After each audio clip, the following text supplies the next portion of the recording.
best morning show on the globe. It's Bradley and Emery in the morning, y'all. LeBron or Jordan, either one when I'm performing. Crossover, buzzer beater and I'm scoring. Bradham and Emery in the morning. Every play they on it. Every day I'm balling. Who's the coach? Who's the GOAT? Like Brady and Belichick, best show on the globe. And they embellish it. Y'all pin Zippy, I'm Ken Griffey or maybe Mahomes. I stay in the zone, whether man to man or play in the zone. They can't stop me. Mayweather boxing, Curry with the shot, man. We just the best to be. Can we have our SP, please? This was meant to be. Every morning with Bradham and Emery.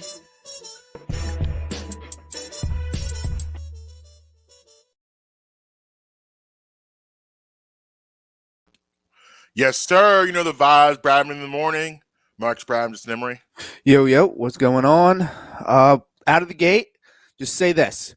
We are both aware that my video is wild. Yet neither one of us know how to fix it because it is an issue with StreamYard. So just want to get that. People have been sending me messages about the episode on Friday. So I just wanted to say we know and we don't know how to fix it. Just bear with us. If you can't bear the video, just close your eyes and listen. Yeah, and I mean I sound fine anyway. So why you even paying attention? I'm in HD now. Nobody wants to see me in HD, but I do have to say, what do you think about the sweatshirt? I was actually going to bring that up. I like it. I love that 2000s logo. Yeah, that was definitely my favorite.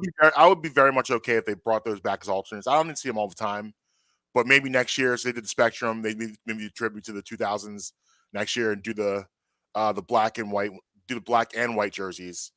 Even bring back the blue ones.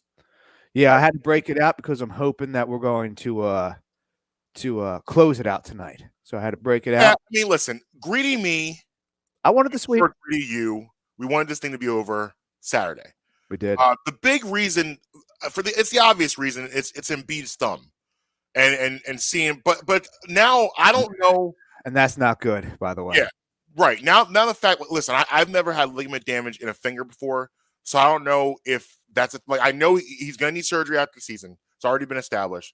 I don't know if rest helps it or hurts it, because some things rest hurts it. Like, for instance, an ankle, you don't want to rest it. You don't want to rest it. If you're going to play, you're going to play. You would rather not take a lot of time off for an ankle. Like, if you have a short span to get ready, that's what I mean. Obviously, if you had 6 months, your ankle's going to heal. But if you have, like, you're in the playoffs and you have a severely sprained ankle, you want to keep playing on that thing. You don't want to have a 3 or 4 days off in a row. So I don't know how his thumb's going to respond to. He definitely wants the rest. He wants the rest. It can't get any better. Like, it won't heal in the next 5 days. Right. But to let some of the discomfort go away, let some of the just achiness of it. I mean, it probably hurts right now if he goes and opens the refrigerator. Right. You know what I mean? Yeah, so he wasn't even you look at game 4, he wasn't let people help him up with that hand. No. So it'll get a little bit better. Yeah. But really, it's just he's going to have to play through pain. Right. I mean, what sucks even worse is it's on a shooting hand. Yep. It makes matters even worse. Yeah, so we wanted to end it for those reasons. Now, you still, no matter what happens, if you end tonight, you still have a nice break because the Hawks were able to split with Miami over the weekend. So their game 5 isn't till Wednesday, I believe. So at the earliest, they're closing out Wednesday. So if they close out Wednesday, I'm figuring game series 2 semifinals, it doesn't get started till Saturday or Sunday. Probably Sunday. Well, no, the start date for the minimum the minimum start date for it was April 30th. So it will not start before Saturday no matter what. Yeah. So you're probably looking at Sunday. Probably. They usually like to do, a series 1, first round, game 7 if they have it, or game 6, and then the next game they'll do game 1 of the second round of playoffs. So probably Sunday if they end it Wednesday. We'll see. I don't know, but we'll have time to end it. Saturday. Listen, if we're gonna be completely honest, they really didn't play well up there at all for most of the weekend. Or they sucked. Thursday they didn't play well until they were able to figure it out and played well in some key spurts, but they didn't really have a complete game. Saturday, it was more the same. You saw a little bit, and listen, this may be the thumb, but you saw a little bit of the old Embiid struggling to pass out of double teams, turn the ball over a lot in those situations. And what do we say about the Raptors? The Raptors do what? They play hard. They play really hard. That is their consistent thing, is they play hard. And what they were doing is they were getting those turnovers. The offensive rebounding really hurt the Sixers on Saturday. That's what the Raptors do. They had a lot of offensive rebounds leading to open threes and open shots. And, we all know you can't have that. I think it's expected for them tonight to get back on track and beat this team because they're just better than them. I honestly expect a double-digit point win tonight. Yeah, I think it should be comfortable. Also, I would hope so. I think that was. Listen, it is embarrassing to get swept. Nobody wants to get swept, especially on your home court. And this is the NBA playoffs. You can't expect the other team gets paid too. It's like They say all the time about football. Well, why can't the offense just score every time? Well, the defensive players, they get paid too. Right. The other team, they get paid too. I don't know how many people on that roster are there from the championship team. I know Van Vliet was there. I know Siakam, and I think OG might have been there too. He was there, but he was hurt that year. He was? They didn't have him that year. So it might only be those three guys that are still there. Yeah, Ibaka's gone. Green's gone. I was thinking, though. And the coach is still there, though. They have championship DNA. They're not going to get swept in the first round. You're not going to go to their country. Right. And just sweep them. I was thinking, though, I know Kawhi had the torn ACL all year. But if they were able to keep him, he's a perfect fit for what they want to do. Because, yes, he's a superstar, but he plays he doesn't play like a super. He's not a superstar personality, if that makes any sense. Yeah. Kawhi is very. He's quiet. He's to himself. He's workmanlike. He's not too showy or flashy. That's kind of what they are, and he fits perfectly with that brand. So it'd be interesting if he ended up staying up there, but he didn't. Pascal Siakam played really well Saturday.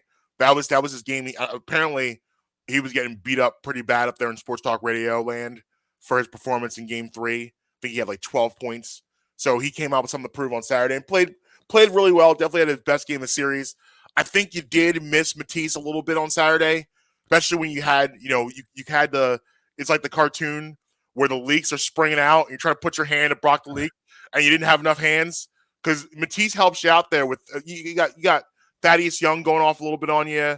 Pascal he can slow somebody down a little bit for you. Yeah, he would have slowed things down. You definitely could have used him Saturday. I was going to ask, that was going to be a question I was going to ask you. What do you think Matisse played?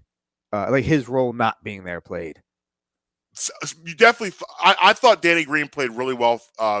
Game 3, he did not play well. Game 4. Yeah, FanDuel agrees that he didn't play in Game 4 either. Yeah, so I think that you definitely when Danny Green not performing well, you really miss Matisse those days. So, and also too, another guy that we need to get back on track is Tyrese Maxey. He didn't play well in Canada at all. I don't think he's quite ready for road playoff villainry. I think that's the right word. I'm not sure he's ready for road playoff villainry. At home, yes, because he's a feed off the crowd type of guy. I don't think he's ready yet. Observation out of you. I definitely want to put a bookmark in that because we're going to need to talk. I want to have that conversation going into the Heat series because there's a lot of guys on the Sixers that I wonder about that aspect of with. So I want to. I question now. Do I think he can? Yes. I mean, he played at Kentucky. Mm-hmm. He's a blue blood college player. He's a blue chip. He went to a blue blood school.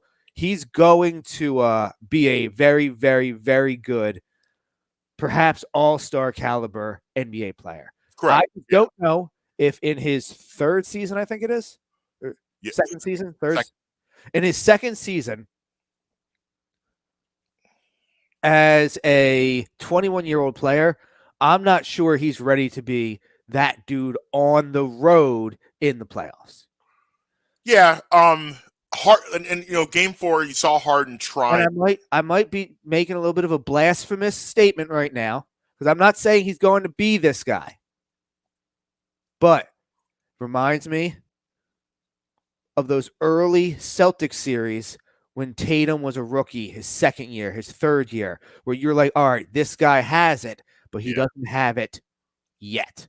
Yeah. Now, I'm not saying he's going to be Tatum because Tatum right now is playing like a top 10, arguably top 5 player in the NBA. Yes. I honestly don't believe Tyrese Maxey is going to be a top 5 to 10 player in the NBA. He'll be a very good player.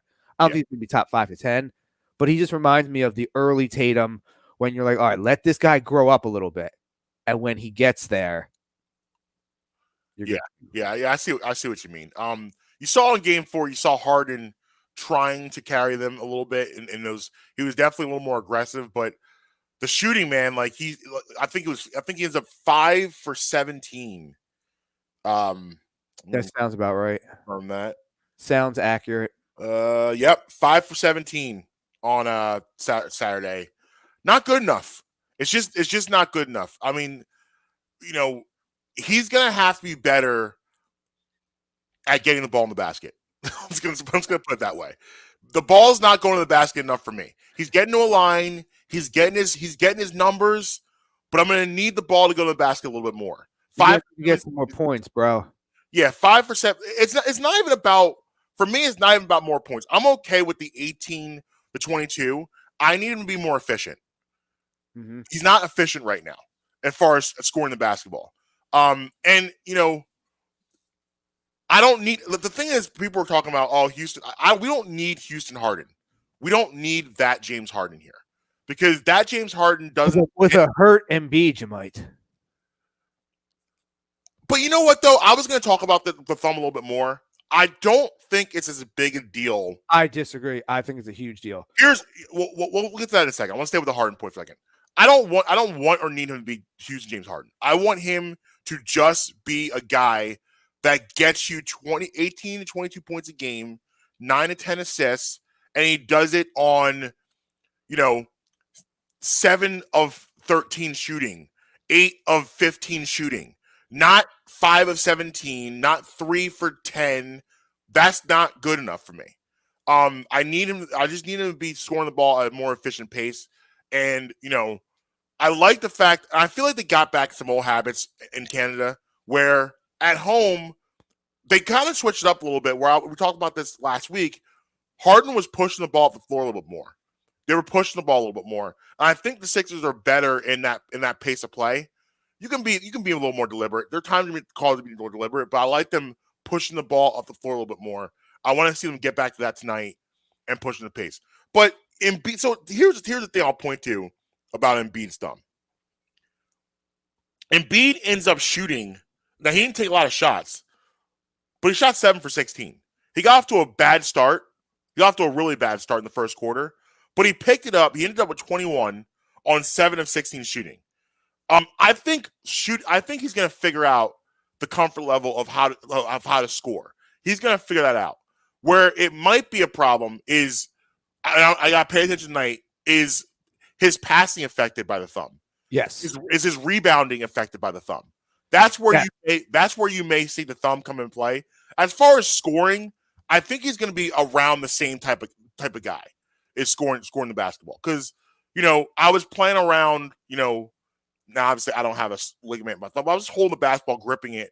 You got ligaments in your thumb. Trust me. So what's that? So you got ligaments. Not damage. Okay. I was definitely got ligaments in there. Trust me. Holding the basketball, just gets kind of shooting up a little bit. Your thumb really isn't affected by your shot too much. Like where he's going to feel it is guys swiping at him, guys swiping down the ball. That's where he's going to feel they were going after it at the game. As they should. You got to just be prepared for it. Yeah, I'm not mad at that. He's going to get that a lot for the rest of the playoffs. And like that's par for the course. I like the fact that he's toughing it out. He's going to try to fight through it. It just always seemed to be bad timing with him where this stuff happens at the worst. And did you see how he hurt it? Was it the dunk? No. I think it was he was running back and he goes, I think it was Maxey. but it might have been he's like jogging back down the court, and whoever the guard is already turned around like this. Yeah. And he just kind of goes to like, I think like push him into like a different position. Right. And he like pushes against, and when he pulls off of it, he grabs his hand. Like, literally, I think he was just kind of like, yeah, which is it's on brand for Embiid. But the thing, not as bad as the Fultz face injury though. That was insane. That was wild.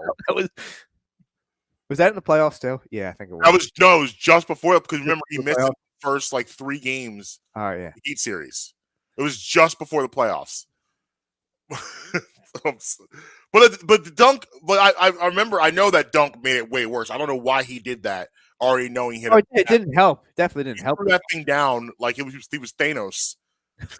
like that was banishing people. Yeah, completely unnecessary with a damaged thumb. But it is what it is. But I think scoring wise, you're gonna get basically the same guy. It's the passing, it's the rebounding. It could be an issue. Now, let me tell you why it is an issue. Say it again. I said, let me tell you now why it is an issue. Okay. Okay. So I got the box score up from game 4. Mm-hmm. Okay. He's been averaging, I believe, 11 rebounds a game. Yeah. He's been averaging. He's at 8 in this game. Mm-hmm. Okay. They had as a team in, what was it, game 2, I believe it was, 3 turnovers. Mm-hmm. He led both teams in turnovers with 5 in that game. His points are down. His rebounds are down. He had 3 assists, which is about average. Yeah. What he does. So that didn't change too much. But, I mean, yeah, 7 for 9 from the foul line, but he didn't get to the foul line nearly as much. Yeah. And those 2 misses were early, like you said. Yeah, also, a lot of those too, like those not getting a line, like him and Harden, neither one of them got a line. They made a rule in Canada, like, listen, man, we're in Canada, we're not calling all these fouls. But the thing is, he also didn't go as aggressive. Yeah. So now I think that the thumb is bothering him, obviously. Yeah. But I also think that, I mean, I don't know how to word this other than sometimes when it comes to injuries, Embiid lets that affect his personality and his body language. 1,000%. And it affects his motivation and how hard he plays when he's hurt. Now, give him props. He still goes and plays. 1,000. I agree with that 1,000%. But he mopes when he is injured and he plays through an injury. He mopes. He wants you to know he's playing through an injury. Yes, and that is another thing is why I don't think he played that great. Like, from the jump, he looked like he was in a bad mood and didn't want to be there. Now, some of that is because, I mean, you're going for that sweep. Of course you don't want to be there. But like I said, he lets you know that he's hurt and he's playing through it. Yeah. Well, they're going to have, I mean, you listen, at this point now in game 5, they're talking about the Skittle. Everyone knows, well, there's going to be a lot of big Skittle talk today. Yes. You know, as you go to game 5, both teams know what the other one wants to do. For the Sixers, you know how they're going to play Embiid. You know they're going to blitz him. You know they're sending that other defender full speed as soon as he touches the ball. So Embiid's got it. Here's what it's really this simple. And he was really good at this for a long period of time, but now we're starting to get back into bad habits again. You got to make a decision immediately. Yes. He became you're going to go good at identifying the double team, where it was coming from, and finding the open person or the person who could get the ball to. Right. Remember, in game 1, he only had 19 points because he was so good at finding guys. He didn't need to score 40 points. Right. He was finding Harris. He was finding Maxey. I mean, Maxey went off for 38, but he was finding guys, and guys were knocking down shots. So we need to get back to that. Let me ask you a question about the NBA playoffs as a whole. Okay. Do you feel like the superstars are underperforming as a whole across this entire playoffs? I mean, sorry, you can say you get an argument for that in Brooklyn, definitely. No, I'm saying league wide. Like, and my reasoning behind this is, in a league of the best athletes on the planet, in a shorter rotation of only 8 to 9 guys, with guys playing 40 plus minutes, we've had one 40 burger. And a lot of them are routinely, I mean, we haven't really had that many even 30 burgers. Yeah. I'm saying, as a whole, I think that the superstars in this round of the playoffs, with maybe the exception of Tatum, are coming up short. And I'm talking like you're not your MVP, but the people's MVP out west. Yeah. Obviously, Book is hurt, so like you can't hold that against him. Donovan Mitchell, I mean, yeah, he's come back to even the series, but those first, or no, I'm sorry. By the way, that shouldn't have happened. What's that? That should be 3. I mean, Dwight Powell misses 2 free throws for you. No, that series should be tied. Yeah. You have obviously everything in Brooklyn going on. Right. I don't expect Trae Young and the Hawks to win, but he looked awful in those first 2 games. But you know what though? But like I'm watching that series a lot for obvious reasons. And the Heat they're playing really good defense on him. They really are playing really good team defense on him. And I look even in Brooklyn, I mean, the Celtics are absolutely smothering Kevin Durant. Like, he's going to get a lot of criticism, but I don't know what you expect him to do. Like, I watched pretty much the entire game Saturday night. They are making his life miserable to the point like he shot around 50% Saturday night. He just can't get any shots. They're making it where it's impossible for him to even get shots off. That's how well they're playing him. They're switching everybody on him. And, you know, Kyrie, same thing with Kyrie. Marcus Smart pretty much is guarding Kyrie basically straight up, which is a luxury. I'm showing you why he's defensive player of the year. They're doing a robe. Robe. Say again? Did you see Marcus Smart's robe? Yeah, I did. Yeah. They're doing a really good job on a lot of these superstars. Like Trae Young, they're not like we all said going in the series, okay, he's gonna win a series probably in 5, but there could be that Trae Young game where he goes for like 45 and 13. They're not allowing him to have the Trae Young game. I thought last night could have possibly been the Trae Young game. Been waiting for it. Because even they win Friday night, Trae Young had 24, but it wasn't one of those Trae Young goes nuts and wins the game. What's that? 3-1 series, right? Yeah, 3-1. Yep. And last night was not they're not allowed to be the Trae Young game. So I don't know. Maybe we're just getting better team defense this playoffs, and that's why it looks like that. Because I'm looking at like these series, I'm much more impressed with the defense. And I'm saying, okay, this guy's not performing. And is everybody? What's up with all these women rushing the court? Yo, did you see that? Yo, you saw the clip of the yes. Oh, yes, I saw that. But isn't that like the third? I didn't know that was going to happen. It's because I was prepared. So apparently, they had just moved to those seats like 5 minutes before that, because like some other like family was sitting there and they got up. Mm-hmm. So they were like, "Who are these people sitting there?" So they were already keeping an eye on them. Already knew something about to go down. Yeah, but like, what isn't that like? That's like the third woman to do that, isn't it? Something like that, yeah. We had the one try to super glue himself to the floor. The one chained herself to the basket. Yeah, it's wild. It's wild stuff happening out here. Well, like, but no, if you notice, they're all Timberwolves games. Yeah. What is going on? Minnesota? What are they doing out there? What is happening? Yeah, I mean that's another series. I mean, you could say, well, Cat played really well. He went off a little bit in game 4. Did you see what he said after the game? He's like, "I'm playing with rage."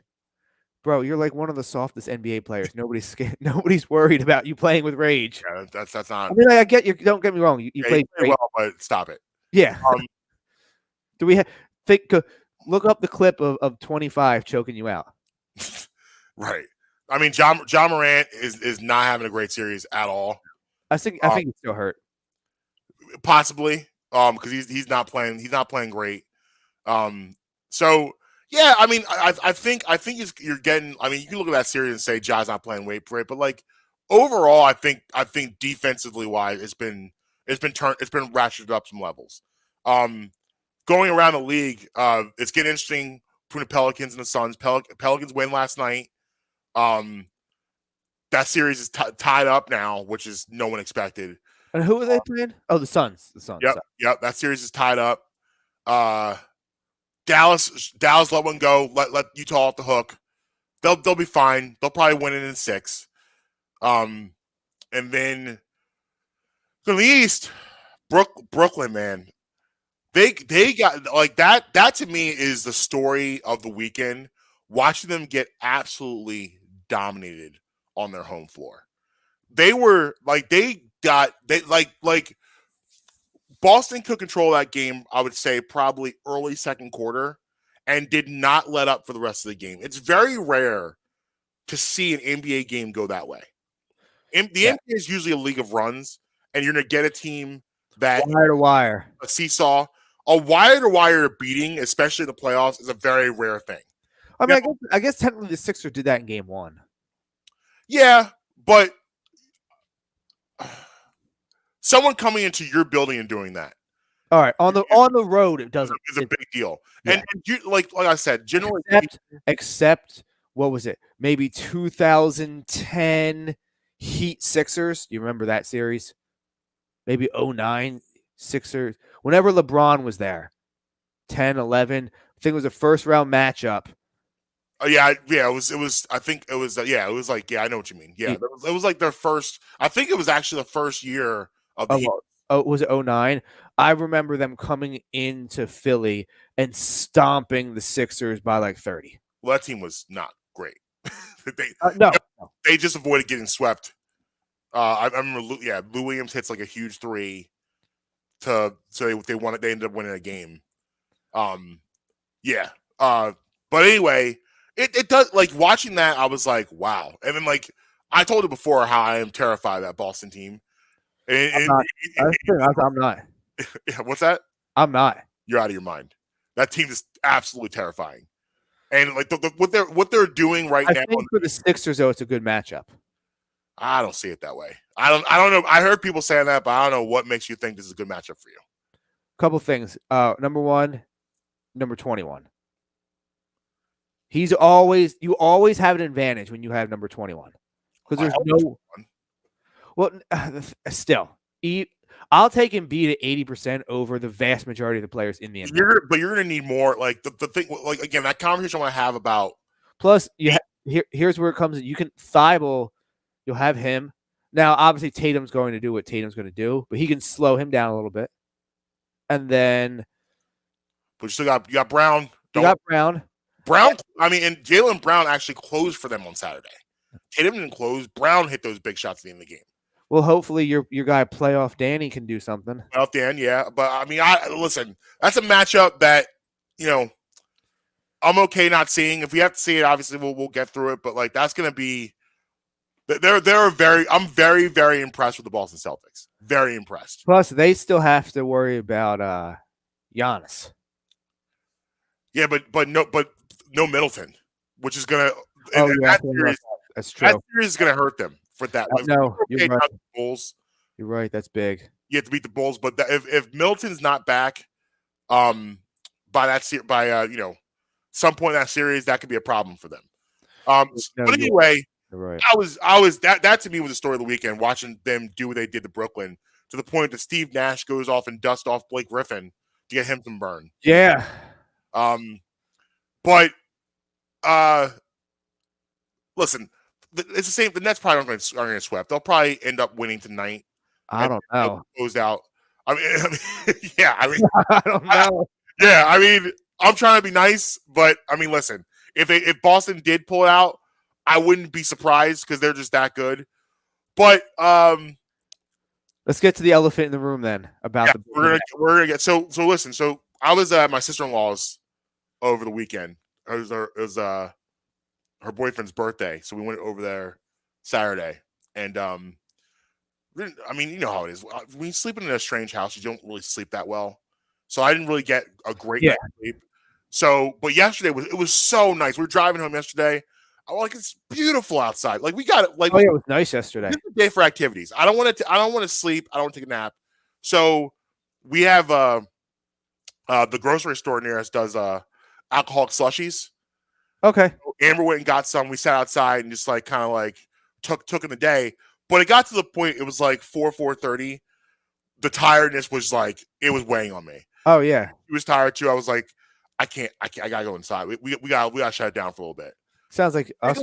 So had the Nuggets Warriors game on in the background, taking a nap, and the game ends. It goes to the news, and I'm kind of like how it is where you're like coming out of your slumber. Oh yeah. You're coming out and it feels like you're like on drugs.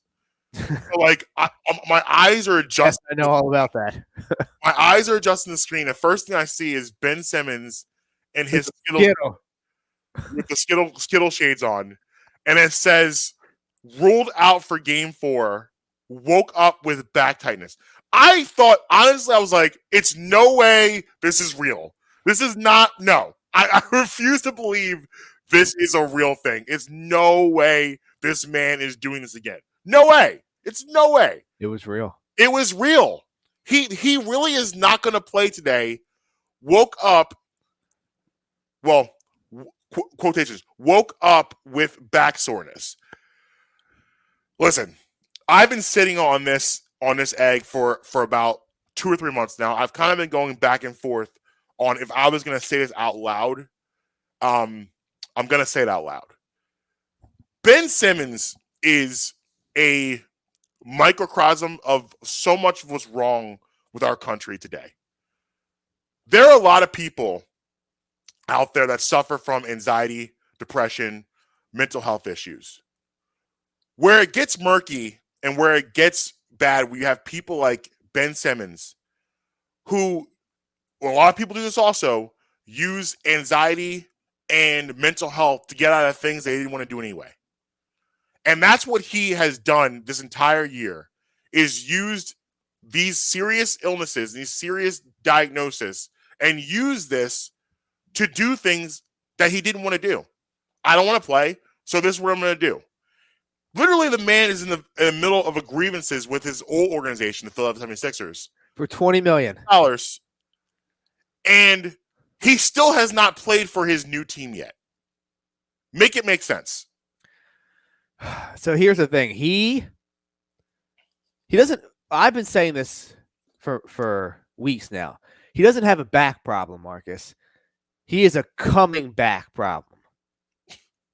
He doesn't want to come back. He likes to be a celebrity. Right.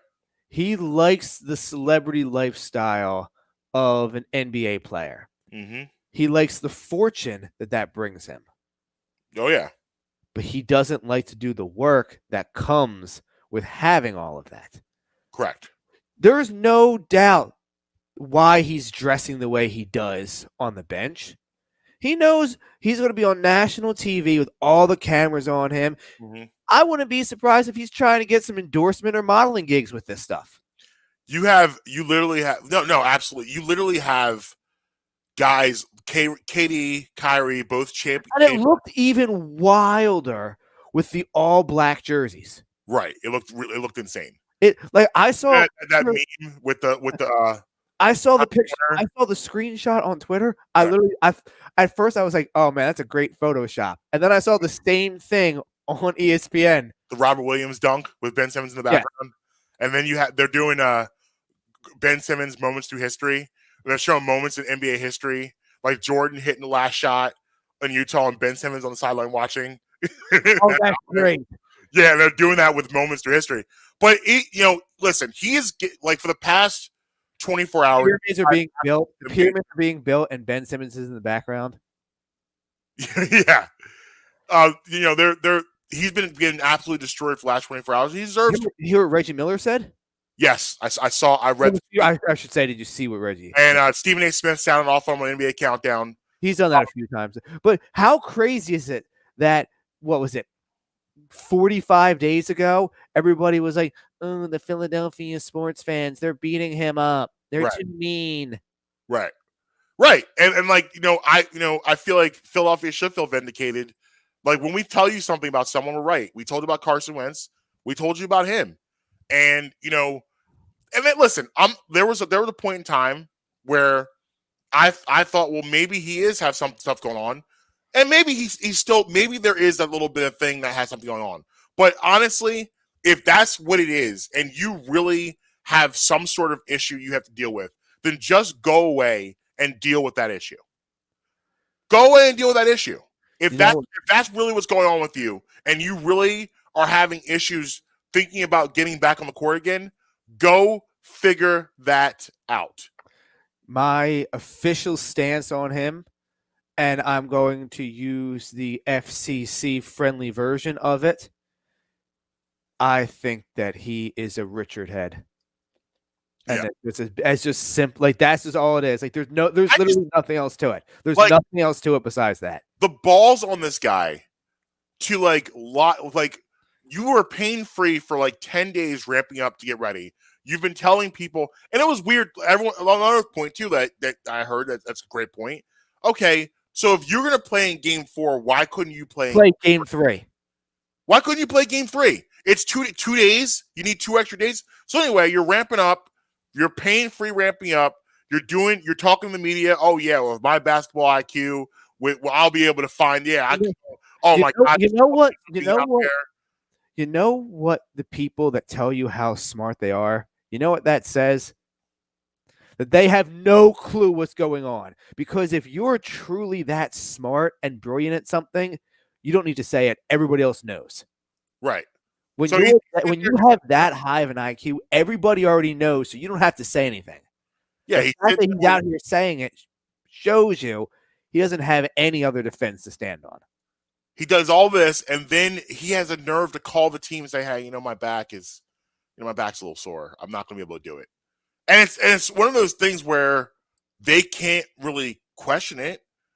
Like you can question it, but you can't say we don't believe you. I'm going to be fascinated at 2 things about him this offseason. Number 1, when do the IG videos start dropping? Because they're going to come. Yeah.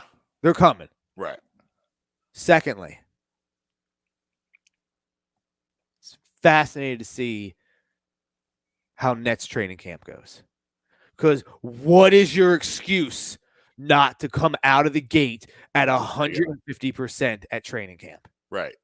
And I wanted to see him on the floor against Boston because I thought it would have been ironic. Because if you remember, Boston is the team that actually solved the Ben Simmons riddle in the first place. Boston exposed him. They were the first team. The Boston their coach, Brad Stevens, is directly responsible for ruining Ben Simmons' NBA career.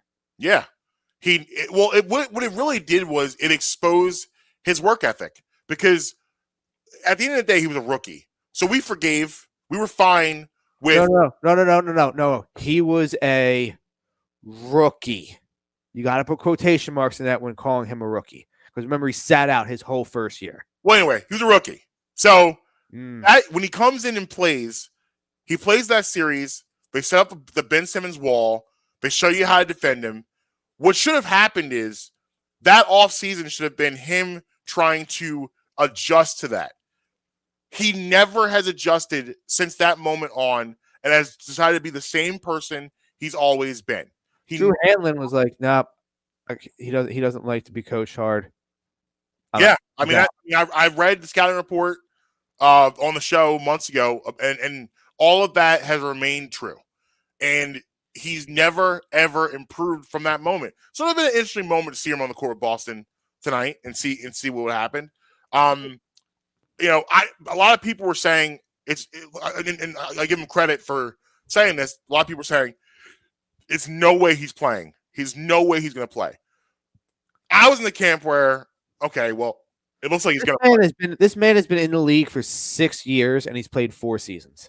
Yes. Well, listen, I know. I've said it before. I'm going to say it again. When this CBA comes out, you heard Stephen A. what he said. They're going after the players to get a pound of flesh for Ben Simmons. Yeah. Well, and how are you going to push back on them? I've been saying this for months. This CBA is going to be a problem. Yeah, it's going to be a big time issue. There's no way in the world he has not made enemies. Because if you're Ja Morant, if you're a younger player coming up on a deal, I'm thinking, the pay to play. This is a huge issue for Brooklyn because I don't know the specifics of KD and Kyrie's contracts. I don't know if they're there with Ben Simmons the whole time, but I can promise you, players don't want to come play with Ben Simmons. No, not for this foolishness. I mean, so KD just resigned. He did, okay. Signed through 2026. Kyrie has an option to. Kyrie's so unpredictable, though. You don't know what you want to do with him now. Yeah, he has an idea. Saw a long-term deal after the summer, so we'll see if Brooklyn decides to line them up together. Ben Simmons is signed for another 3 years, so yeah, they got a lot to do up there. And also Bruce Brown for them, who's turned out to be a good find, a rare good find for them. I think he's up in this year too. You get Joe Harris back next year off his ankle, so he'll be back at full strength.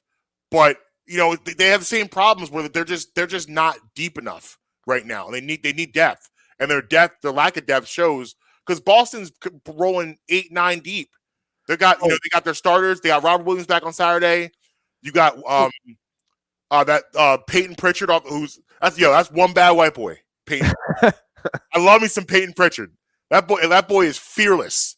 Who's the guy from the Bucks? That's Collington, or what's his name? Pat Connaughton. Yeah, mm-hmm. You know about him, right? As far as what? He also has a 98-mile-an-hour fastball, and chose to play basketball. He chose to play basketball instead, and he has a 98-mile-an-hour fastball. Wow. That's wild. Well, like I always say, with athletes, you're usually very good at a second sport. Yeah. So you got him coming off the bench. You got Big Al Horford, who's had a fountain of youth. Thank God I have his sister blocked. I don't have to deal with that. Yeah. You have him. I mean, they're loaded. They're absolutely loaded. So, and you're seeing that lack of depth. I don't know. We'll see what happens tonight with them. Sixers put a bow on that. I feel good about the series over tonight. I do too. I'm thinking about putting some coin down on it. Yeah, I don't think there's any reason to fret. I don't either. I think they'll be good. And here's what it is, though. I will say I'll end my Sixers on this. My Sixers topic on this. If they lose tonight, I'm panicked. Oh, absolutely. Because we know Doc 3-1. Yeah. 3-0. If they lose tonight, and you gotta go back to Canada. Yes. Yeah, that's not. We don't want that. End this tonight. You have to end this tonight. So. Plus, I just want to focus on the draft. We got a draft to do. We need to do that. We don't need to rementing about the Sixers like this on Wednesday. Let's get to the Eagles on Wednesday. Take a little mini break from the Sixers to recharge for next week. All right, we're gonna take a break, and on the other side, we got more show to do. Friday morning, Mark Travis Emery. We're right back. Looking for authentic Mexican food close to home? Great news. District Taco is just around the corner in Abington, Pennsylvania, and they'd love to fiesta with you. Offering delicious fish tacos, a California burrito stuffed with guac, steak, fries, and chipotle mayo, plus sweet, crispy churros. District Taco has it all. Try out the newest location and come back for more. Get 10% off your first in-app order with promo code BREMI10. Always fresh, always Mexican. District Taco. Relationships can be tough, and finding that special someone can be even tougher. So when it's time to make a decision on what to do with the ring, you don't want to have that be tough too, right? Hi, I'm Marcus Brown. I'd like to talk to you guys, my friends at Vans Jewelers, located at 13 South York Road in the heart of Hatboro. Back in 2017, when I decided to get engaged, there was only one choice for me. Going into Vans Jewelers, I was quite nervous, but they put me at ease right away with their friendly staff and their easy selection. They have selections for any budget. Rings, watches, chains, earrings, you name it, they got it. They also offer free ultrasonic cleaning and stone checks on any ring. Vans Jewelers also provides cleanings while you wait every Tuesday through Friday. What else do you want? You can't beat it. Go see my friends at Vans Jewelers, located again at the heart of Hatboro, 13 South York Road. Justin here. Let me tell you about my friends over at Beef Jerky Outlet. A family-owned business, Sharon and Michael have the best jerky around. They have a huge selection to choose from, but always make sure to try my personal favorite, the Honey Barbecue Turkey Jerky. Don't think they only have jerky for sale. They also have the best supply of sauces, marinades, and rubs for all of your new recipes. Located at 110 Lincoln Highway, right by Oxford Valley Mall. Head on over there, go in and say, yo, Justin sent me. Every Friday, we're bringing you bits. But it's especially hilarious to me knowing what I've seen happen in McDonald's locations over the years. Hell, what I've done in McDonald's locations over the years. Hits. Always winterize your pipes. I think that is such a funny... And everything in between. See, it's the opposite. You don't see it, and he was totally about eating that baby. We are Twitty and the Brand. We're going to ruin something that you love. New episodes weekly on all your favorite podcast streamers. Yeah, man, welcome back. Bradman in the morning. Marcus Bradman's memory. Yo, April 25th, relatively light day on the facts and whatnot. 2 years older than you, Marcus. 1978. You know whose birthday it was? 1978, 2 years older than you. Philadelphia icon. Absolute icon in the city of Philadelphia. AI. No, Philly fanatic. Okay. 1978, on this day, he debuted for the first time. Oh, okay. Nice. Okay.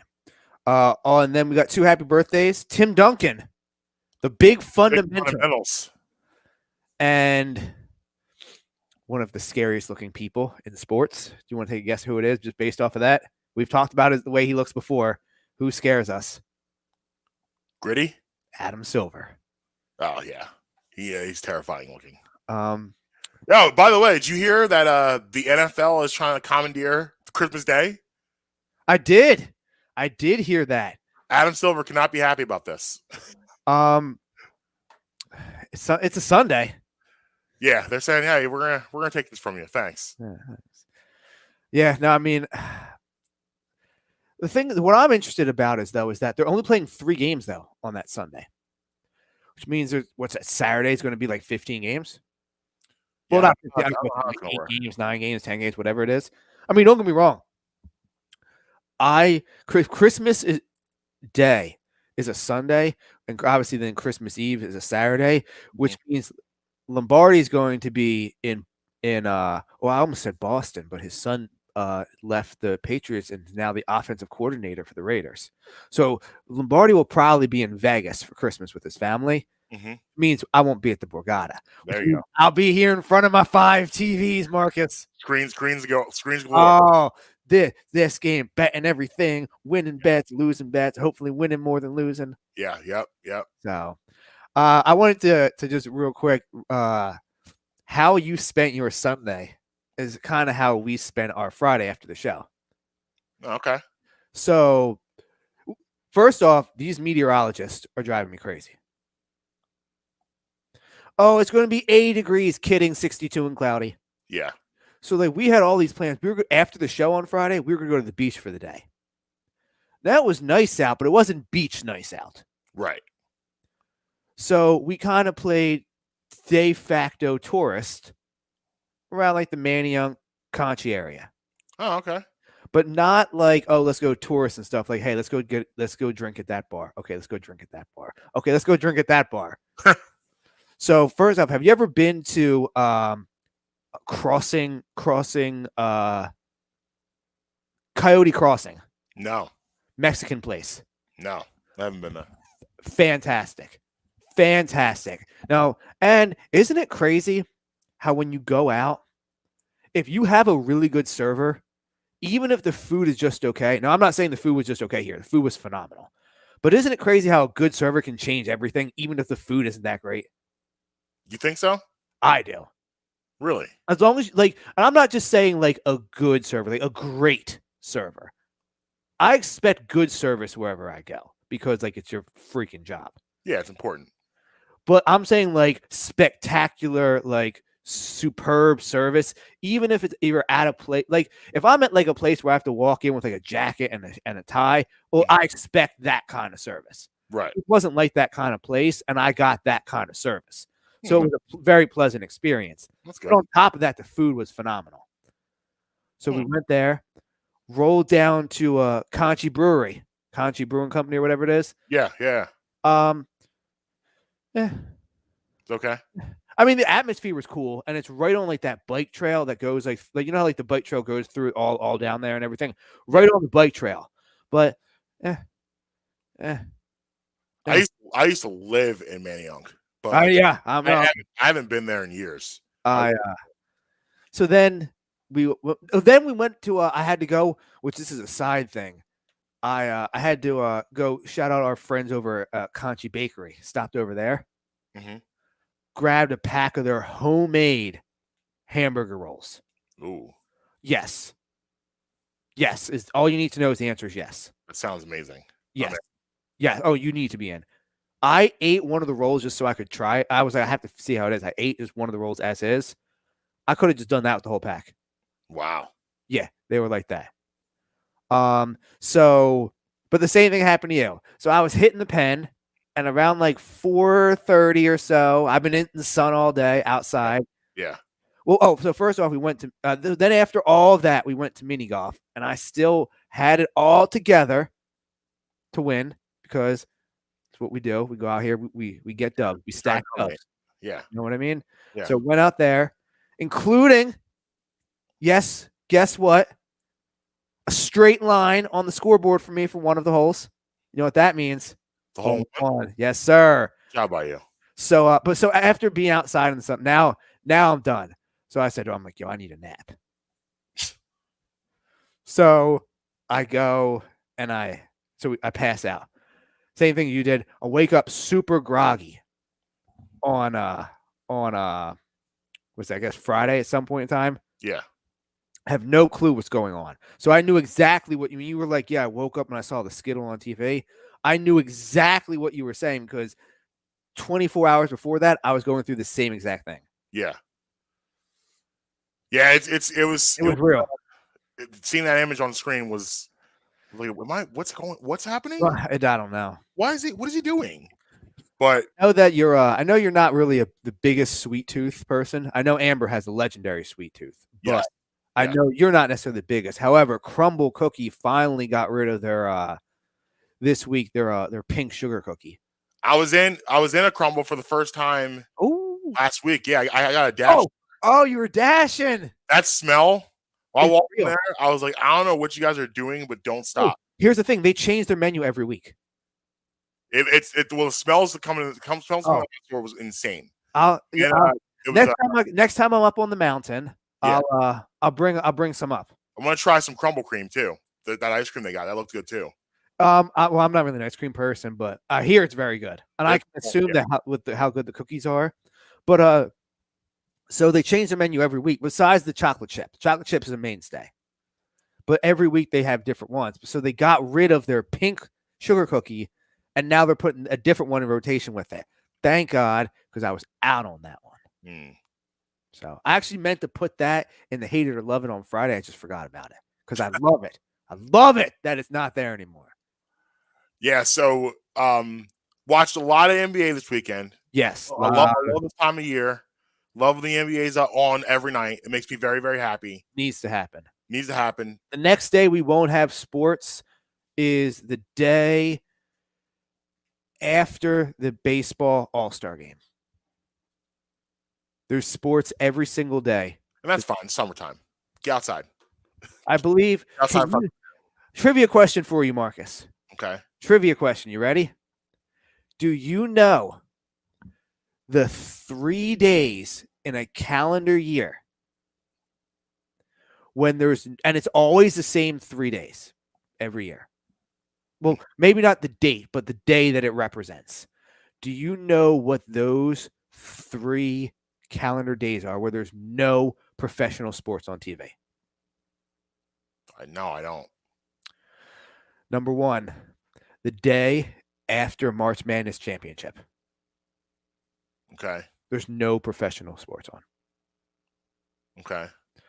The day after Major League Baseball. And what you got to do is you got to time it up with the NBA is the only sport that's going on during that time. They take the day off after the championship game. So that's why there's no pro sports, because the other sports aren't in. Yeah. Usually hockey will be doing their playoffs, and that's the time where they're dead. The next thing is after the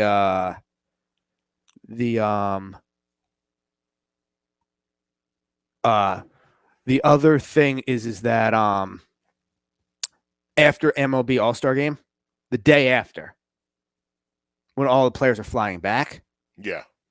And then the third one is the day, with the exception, I should put a caveat on the third one, of rainouts, is the day after baseball opening day. Because they obviously they reserve that day after for a day off in case you have a rainout on the first day.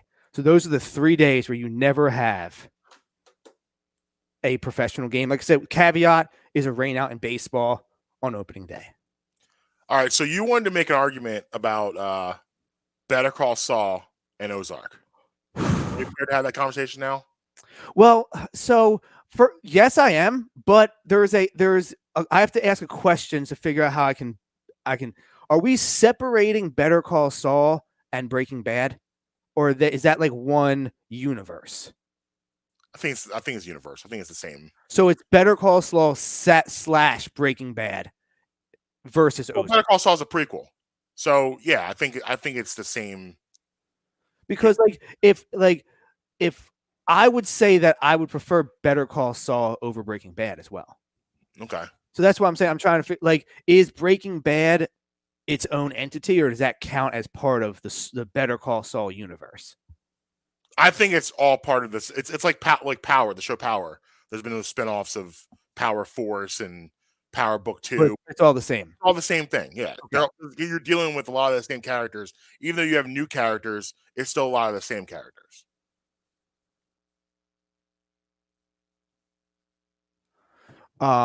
So yes, I'm ready to have that conversation.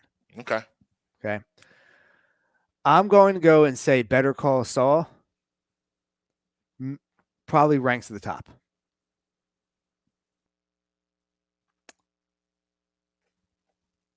That's all I got to say. That's just the end. Well, I mean, are you an Ozark? Are you trying to imply that you're on the Ozark side? Like, I don't know. I'm trying to figure out how to pitch it, tailor that pitch to you, because I don't know which side you're on. I think it's fair to say Ozark is a better show than Breaking Bad. But okay. But here's the thing I'm going to say about all of this. It's you got so where I look at like the video Thriller. Thriller comes out in 1983. It's widely regarded still as the greatest music video of all time. The reason, does that mean there hasn't been better music videos since Thriller? No, of course there's been better videos since Thriller. It's just what Thriller did, the ground it broke, how it was presented. It's called the greatest music video of all time because it inspired so many things afterwards. So yes, Ozark, I believe, is a better show than Breaking Bad. However, you could definitely tell Ozark was inspired by Breaking Bad. Oh, no doubt about it. And because Breaking Bad to me is Thriller. I'm never gonna say put another show of that vein over top of it. I mean, you so much when you're watching Ozark, you can't help but to think Breaking Bad. Yeah, even the openings of Ozark, they're totally taking from the Breaking Bad module, which is they're taking you get the upbeat songs with the dark scenes. But that's a signature Breaking Bad move. Like Breaking Bad brought that to the genre. Like we never saw that really before, of those upbeat records and songs with like some dark stuff going on in the background. So I think like it's one of those things where there are shows that are better. Like, I mean, you got Narcos. I'm sure people will put up there maybe better. See, here's the thing. Here's the thing about Narcos, though. Doesn't qualify. Pablo Escobar is in there. Doesn't qualify. I mean, yeah, I mean, it's not fictional. Under our criteria, it doesn't qualify. Yeah, I should have prefaced it by saying under our criteria, because I looked into it, but under our criteria, that was eliminated because it had to be a fully fictional portrayal of everything. Yeah, I guess that's fair. I just think Breaking Bad will always, to me, be the best of these type of shows for the ground that it broke and the things that it did that we really had not really seen on television before. So I agree with everything you said. I do think Ozark is a better show. I think it's the reason also why it gets to be better because they get to see the mistakes that Breaking Bad made and know how to avoid them.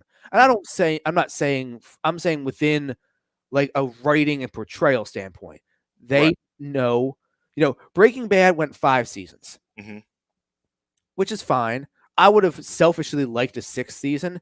Yeah. Realistically, it probably should have been 4. Yeah, fair. And also, Ozark is only going to be 4 seasons. So like they got to see, okay, we can't let this drag out. We need to end this. Here on the other side, though, is Saul is about to enter season 6. And tell me if I'm, you're caught up just like I am. Tell me if I'm incorrect. It's only getting better. Yeah. Yeah. Now, is it only getting better because we know the end point? The end point is Breaking Bad. Right. So do we think it's better because we finally know, like it's getting to the end, we can see it, or is it better because it's what Vince Gilligan and Peter Gold, what they do a really good job of is those two need that last season, whatever show you're talking about, their last seasons are always just unbelievable from beginning to end. Like they give you it's a slow build, and you got to stick with it with their stuff, but like it gives you that payoff. You're getting the payoff. That's why I think a lot of people hung on so much Better Call Saul because they were like, okay, this is really slow right now, but I know the payoff is coming. I know how these guys work. This payoff's going to be insane. But you look, Ozark with the Ruth scene where Ruth discovers that her cousin was killed. Yep. The whole way how they did that scene, that was from the mold of Breaking Bad. Yep. That was right from the Breaking Bad playbook. And that type of scene, the way they did that and the way they're doing things is totally in the vein of that. That's why, like, again, Breaking Bad to me will always be the show. It's thriller. It's the greatest of all time. That doesn't mean there's not going to be anything better than that. It just means what they did gave way to all these things, so it's got to be the greatest. That's fair. Now, like I said, as far as shows go, I'm going Saw, Ozark, Breaking Bad. But you can't separate Saw and Breaking Bad. Right. So it's one and the same. Right. But it just keeps getting better and better in my opinion. It definitely does. I mean, I'm not going to say too much. I feel like you got to catch up a little bit though. I did not. Well, I didn't realize there was a double episode. Yeah. Yeah. Because I watched it on AMC Plus. Yeah. So I didn't realize there was a double. Actually, you know what? Marcus, guess what? I got multiple screens. Yeah. Let me see real quick while I got you here. If I can, because like I said, I didn't watch it in real time. Like I watched it on here, but we got to also talk about we'll save it for a different day, but top number 2s. Yes. I mean, it's going to be hard to beat. I don't know if we have the same main one in mind, but there's a certain guy that's going to be real hard to beat. I think I know what you're talking about. You're going, Mike. You're going Albatrout. I am. Big only because of how versatile he is. You can literally have him do everything. It's very and nondescript. Like you see him walking down the street, I'm not expecting him to be who he is. Right. And yeah, he's a Like, great. when you put the full package together, obviously there's like if I want an assassin, I'm not necessarily hiring him to be an assassin for me. He can do that too. He can, but I'm not necessarily like I'd rather have one of the cousins. Yeah, the cousins are they're Well, yo, who would you rather have? The cousins or the Jokic brothers? I'm going cousins. Cousins versus Joker's brothers. Yeah, that's what I'm saying. Like, Yeah, I'm going. I mean, I think I gotta go cousins there. Cousins aren't right. they're not right. You don't watch Power because I would look at Tommy Egan from Power, but you don't watch Power. But so That's the 50 Cent show, right? yeah, Stringer Bell's a good too. He's a good too. Let me see, Papa. Oh, there is a second one. I haven't seen that. Yeah, you got and Kim Wexler is doing Kim Wexler things in that episode. I haven't seen it. Yeah, Oh, it's really good. oh, I know what I'm doing as soon as I get off of here. Yeah, it was cool. Like, on DVD, Actually- they recorded back to back for me. So like literally watching a movie. Actually, you know what? No. I'm not. What I'm going to do is I might wait and watch it right before tonight's episode. That's a good idea. So you're fresh. No, I'm going to do it during that dead time when I wake up from my nap and before the Sixers game starts. What do you think about Ruth as number 2?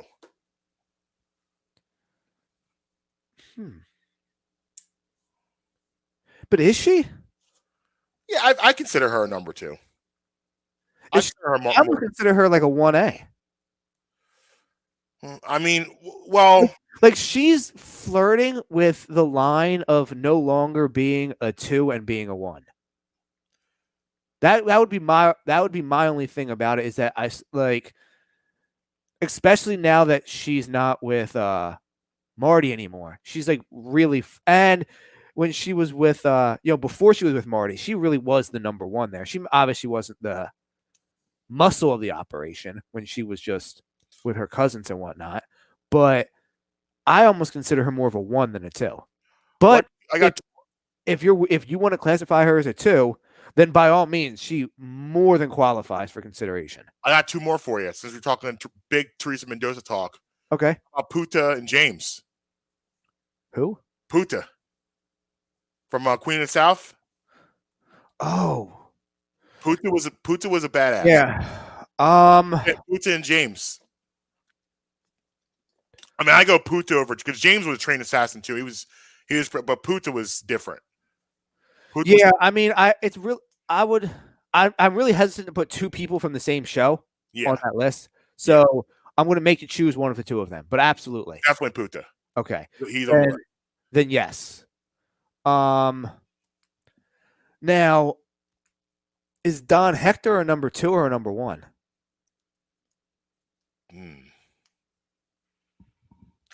It's interesting. Is Gus a number 2 or a number 1? Gus is a 1.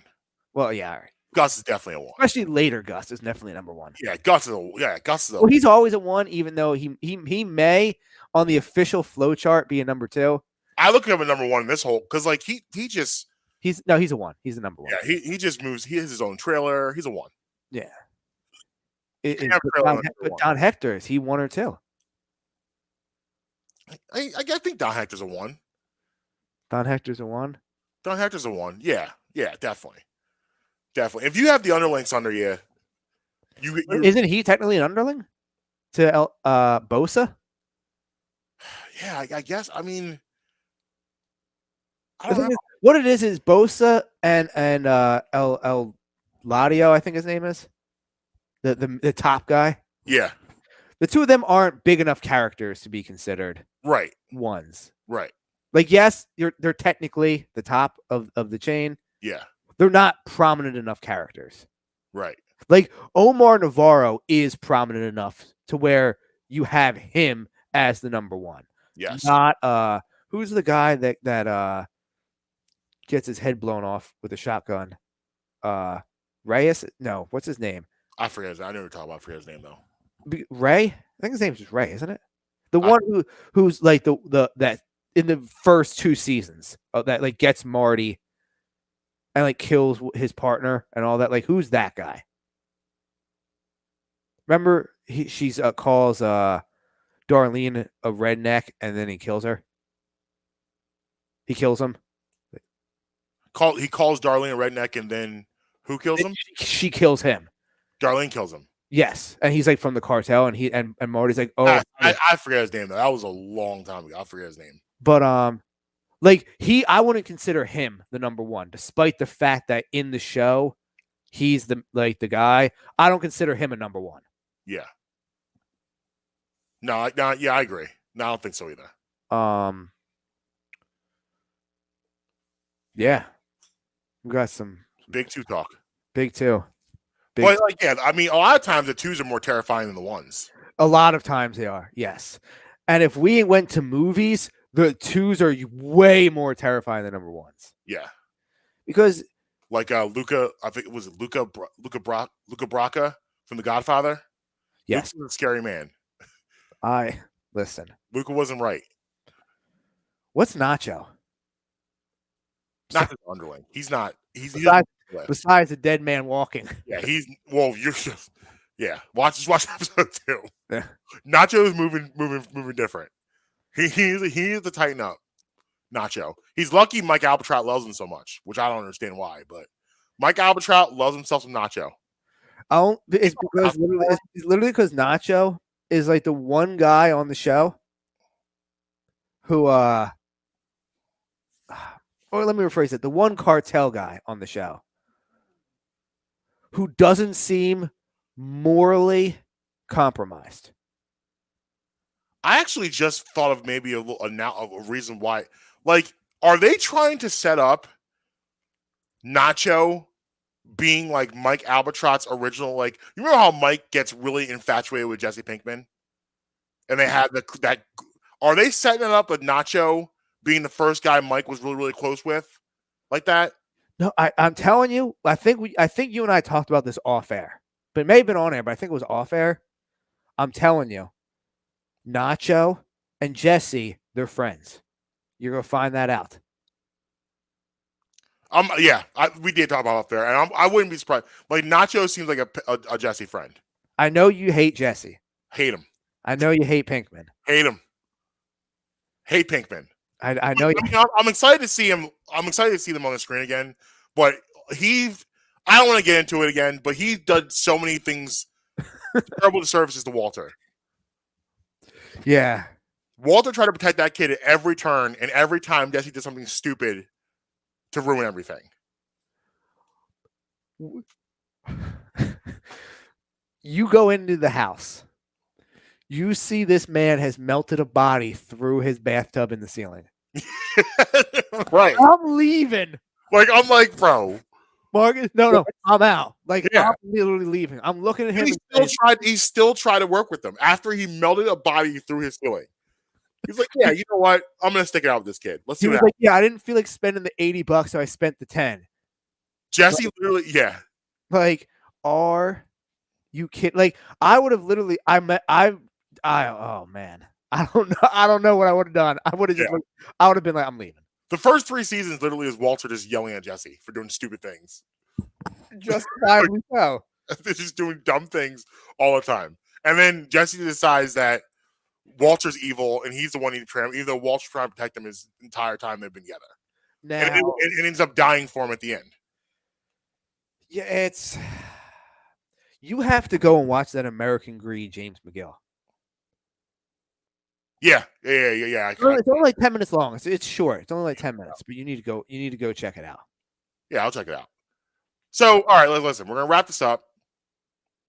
One last. Penn State had their spring game this weekend. I got to see some clips of my guy. Oh yeah, little raw, but he's going to be good. He's going to be good. Give me a problem. Yeah, little raw, but you can tell, I mean, I think he just turned 18 in March. Okay. 6'5", 240, 4.47. Cannon arm. Mm. Little raw, like I said, but Sean Clifford came back for his like 8th season in college. So he's got time to sit there for him. But this kid is everything that I wanted Christian Hackenberg to be. Yeah. No disrespect to Christian Hackenberg, who we're going to have on the show once we get back to every day. Right. But this guy is Christian Hackenberg with mobility. Okay. Like, imagine like the rawest form of like an Andrew Luck. Like, he could, if molded and coached properly and with the right work ethic, we could have an Andrew Luck type on our hands. But we're talking like rawness, like when they drafted Mailata. Like, he needs some work. But so that, and then also real quick, I told you about the Jamal Adams thing. All right. So safety for the Seattle Seahawks, Jamal Adams, was posted a screenshot of apparently a text conversation between him and Deebo Samuel, who is obviously the wide receiver who really wants out of San Francisco. He doesn't want to be used as a Swiss Army knife guy anymore. He wants to be just a wide receiver because he says a running back's career is too short. So he posts on IG, Jamal Adams posts the conversation, and it's like he says something to Deebo, like, "Hey, listen, I know you're going through this, but like, you're a great player. Keep your head up." And Deebo says something back like, "Yeah, but it's different, like something playoff something." And Jamal Adams responds back with, "Don't worry, just keep your head up. It's all good." Deebo screenshotted the Jamal Adams post, turns around and posts this to IG and says, "This is fake. I don't have Jamal Adams' number. I don't know him. I've never spoken to him." Jamal Adams turns around and takes the post off of IG. What? That's weird. People are so weird today. Like, what is going on? Why would you go through the I understand that was that was kind of a roundabout thing. Like, you understood what I said, right? Yeah. Okay. Yeah. Like, what is? He didn't really talk to him. He doesn't. He was like, "This guy doesn't know me." He's like, "This guy doesn't know me." That's a really like that's like somebody being like, they posted a picture of a conversation with you online, and they're like, "Look what Marcus Bradham said," and you're just like, "I don't know you." Yeah, who are you? Yeah, that's embarrassing. Like, actually, here, let me do it. Imagine Anthony Gargano puts out a text, a tweet with a screenshot of a conversation between you and it says, "Hey, look, I'm trying to get Marcus to come to 97.5. And it's like, "Yo, come over here, do the show here, blah, blah, blah, blah." And you see this, you screenshot it, and you say, "I don't know you. Who is this man? Who is it?" And then he takes the screenshot down. Yeah. What are we doing here? It's odd. Yeah, that's a weird, odd world. Can we get our pro athletes off of social media? I mean, it's kind of enjoyable. I think it's been a calamity so far, so I'm all for it. Keep it up. So, final prediction for the game tonight? I think it's comfortable. Comfy? I think 10 to 15. I see a double-digit win. Yeah, 10 to 15. I think it's 10 to 15. I don't think you're going to see a 22-plus win. I don't think they're going to get up at some point by 20-25. Yes. I think it ends up being 10 to 15. Well, here's what it is. They'll get a 25-point lead. It'll go down to 7. Yeah, because that's what they do. That's what Doc Rivers teams do. Yeah, right. And they'll figure it out.